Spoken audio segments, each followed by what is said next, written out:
ਸੱਚੀ ਉਹਦੇ ਗੁੱਸੇ ਦੇ ਨਾਲ ਉਹ ਜੋ ਠੂਠੇ 'ਚ ਖੈਰ ਪਾਉਂਦੀ ਆ ਤੇ ਉਹ ਠੂਠਾ ਟੁੱਟ ਜਾਂਦਾ। ਹਾਏ ਹਾਏ ਠੂਠਾ ਟੁੱਟ ਜਾਂਦਾ ਤੇ ਉਹ ਬਾਬਾ ਜੀ ਲਿਖਦੇ ਨੇ ਕਿ ਵੇਖਣ ਦਾ ਬਹਾਨਾ ਬਣ ਗਿਆ।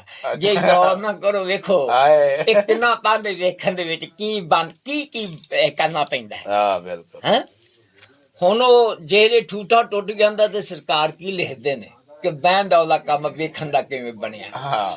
ਵਿਹੜੇ ਵਿੱਚ ਉਹ ਚੌਂਕੜੀ ਮਾਰ ਬੈਠਾ। ਵਾਹ ਵਿਹੜੇ ਵਿੱਚ ਉਹ ਚੌਂਕੜੀ ਮਾਰ ਬੈਠਾ ਕਰੇ ਕੀ ਨੇ ਖੂਨ ਗਜ਼ਾਰਦਾ ਨਹੀਂ।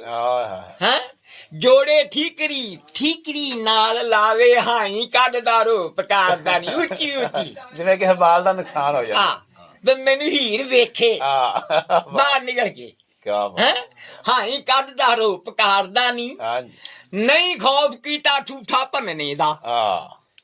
ਨਹੀਂ ਖੌਫ ਕੀਤਾ ਠੂਠਾ ਭੰਨਣੇ ਦਾ।